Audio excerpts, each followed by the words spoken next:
Hey folks, welcome to the channel. By the end of this video, you will know what are the two business models that e-com majors like Flipkart and Amazon usually follow. How do they make money in each of these? And what are the core advantages, disadvantages of both the models? So these are the two models that we are going to discuss, marketplace and online retailer.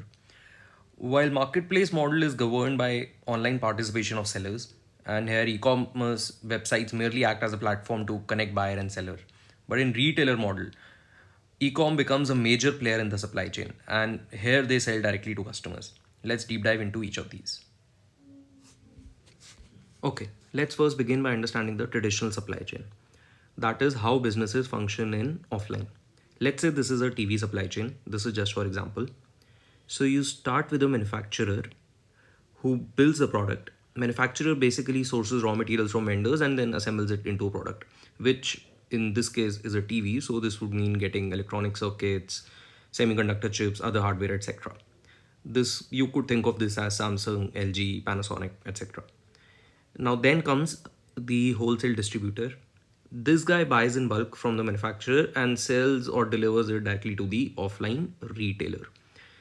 Distributor charges a small commission in this transaction from manufacturer to offline retailer. Retailer then sells it forward to the customer. And for our example, let's say this customer is present in Delhi. This is the typical supply chain. Now let's say there is a customer in Mumbai as well who also wants to buy the TV. So for this retailer in Delhi to be able to sell his TV to this customer in Mumbai, what he can do is he can register himself as a seller in on the e-commerce platform, could be Flipkart or Amazon, both, and then he can through this platform sell his TV to this particular customer in Mumbai. E-commerce, these platforms will probably handle the logistics themselves of picking up the TV from retailer and then shipping it to the customer in Mumbai. But in this case, they will charge a commission of this transaction to this particular seller. This will be their revenue in this case. Let's discuss it in more detail. In detail. So let's say this TV had costed 70 rupees to this manufacturer. What I'm trying to say is that after sourcing everything from the vendors, getting all their labor costs, electricity costs, etc., etc., manufacturer had borne a cost of 70 rupees for one particular TV. Now manufacturer is willing to make a 10 rupees profit on this TV and sell it at rupees 80 to distributor. Distributor will keep his end of profit 10 rupees and sell it at rupees 90 to the retailer. And retailer will keep his end of 10 rupees profit and sell this to at 100 rupees to this particular customer in Delhi. So remember, for offline retailer, this is the price that he wants to sell to the customer. Now, when we come to this particular customer in Mumbai, which he can sell through e-com route. First, he gives it to e-com, they give it to the customer in Mumbai. On this 100 that we have marked over here, e-com websites will charge their commission as well because they are providing logistics, they are shipping it from retailer to the customer in Mumbai, they are doing all the product tech cost as well, they're maintaining the platform, they will charge plus 10 as their end of the bargain or profit, whatever you would want to say. So for this particular customer in Mumbai, this TV would cost 110, which had cost rupees 100 to the customer in Delhi. Now this is a very simple example. There could be tons of cases where these prices are same, and there will be a lot of granularities that maybe shipping was let off or whatever could be the reason. But in this particular scenario, 110 was charged to the customer in Mumbai and 100 rupees was charged to the customer in Delhi. And this 10 rupees is the revenue for e-commerce.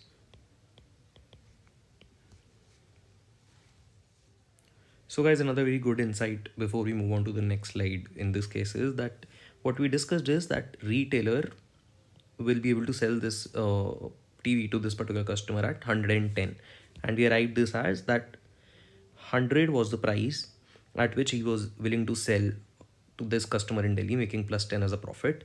But because ecom is going to charge a 10 rupees profit, this comes at 110.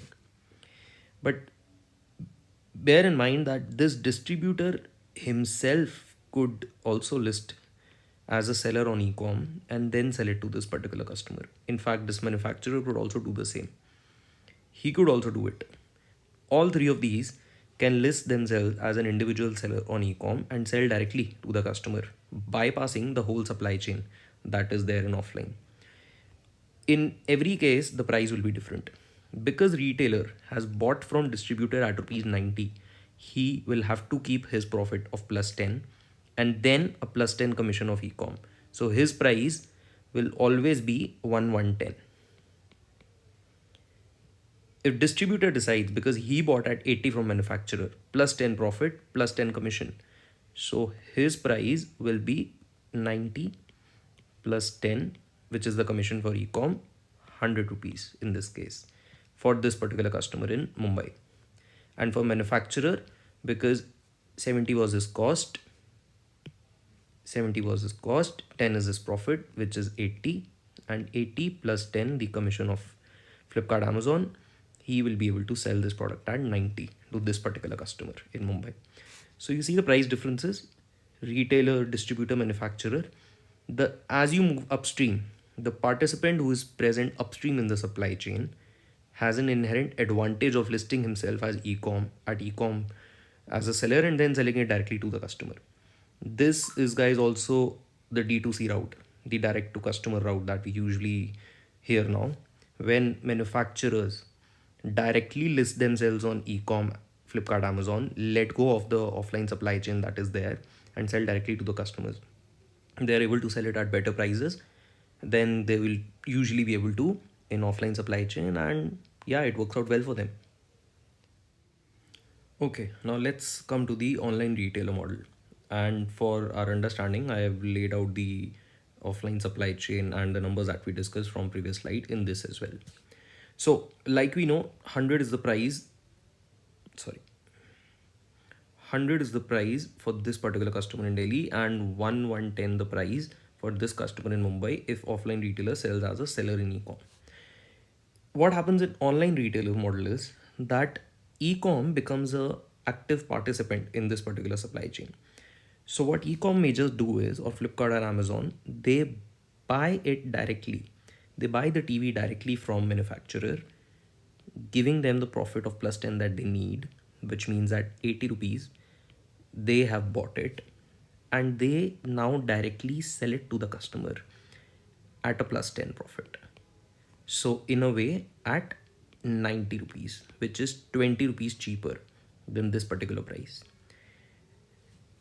Now you might ask that why would manufacturer not list itself as a seller on ecom and then sell directly to the customer? Why would it sell to the ecom platform? There are quite a few good reasons to do this, because ecom majors in this case are willing to usually bet big and order huge quantities from manufacturer. Now where manufacturer would be expecting to sell 100 units in a month at this price of 80 rupees, ecom major would suddenly come up and he would say that, hey, give me 1000 units and I will be able to sell it at whatever the price I choose. Now obviously that price we have just known is 90, but remember these are backed up by big venture capitalists, big venture funds. So in this 90, although they are making a profit of 10, they can very well survive at a profit of 5 as well, because they want to show growth. They want customer, if sees a cheaper price of, let's say in this case 85, as compared to 110 through an offline retailer selling as a seller, customer would very readily buy this 85 price TV. This is how ecom prices are usually cheaper than the offline. So they ecom will survive at a profit of 5 as well. In fact, they can go negative as well and sell at rupees 75, making a loss of 5 rupees as well, because they are hungry for growth. They don't have to show a profit PNL right now in the growth stage that they are. So yeah, because they give this huge order of 1000 and manufacturer where it was expecting to sell 100 only, they readily sell it to e-commerce, because then They have recorded the sales in their books. It's now e-commerce headache to sell those 1,000 units in a month, in 2 months, in 3 months, whatever they would want to do. And another reason also is because e-commerce usually know its customers pretty well than the manufacturer itself. They know at what price TV would sell, what are the specifications that their customer usually looks for when he comes to buy a TV on the platform. They know what event they have planned. This could be like major events like Great Indian Festival for Amazon, Big Billion Days for Flipkart. They know what events they are planning and what kind of traffic is expected on the platform. So they will be able to sell this 1,000 units, whereas manufacturer does not have all these insights. So he will be scared to, place or get an inventory of even 300 in his warehouses because he's scared that he'll not be able to sell this. So hence this model comes up, and in this case Flipkart Amazon actively buys from manufacturer and sells it at a profit that they would want to make. So to answer the question how they make money in this case is the buy sell margin, their own profit. If they have bought it at 80, they are ready to make a profit of 10, then this is their profit. In this case, this is their money.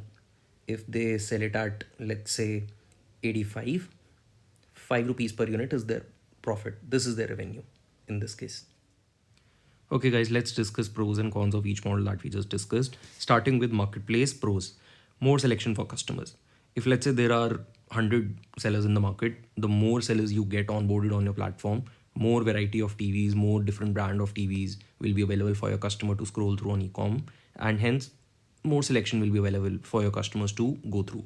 So a no-brainer, just get as many sellers as you can onboarded onto your platform, and you will get different varieties of TVs onto your platform as well.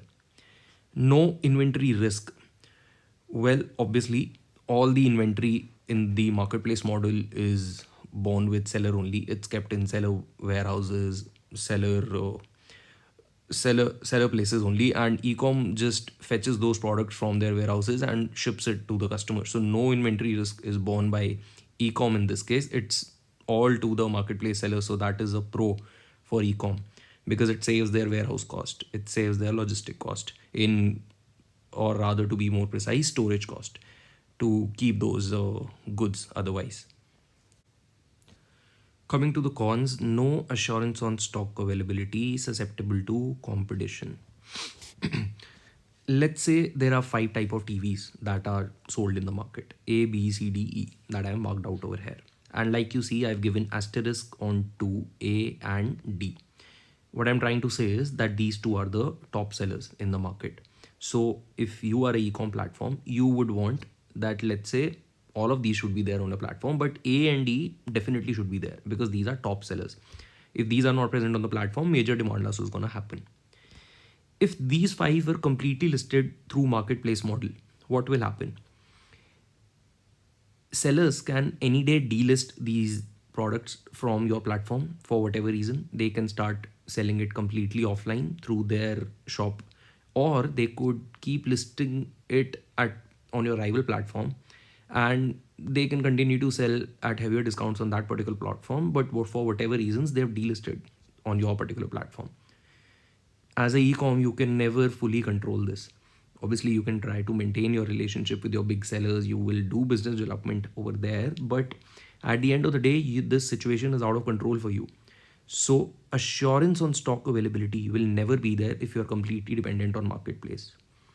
Even if let's say these sellers do not delist but keep listing it, let's say the demand was for 100 units in an average month for these 5 TVs, and let's say there is a big month coming on, festive month, you anticipate that you are gonna sell 1,000 TVs in this particular month, and let's say, to make this more clear, 30% of this is expected as A, 30% is expected as D, 10% is expected as B, 10% is as C, and 20% is expected as E.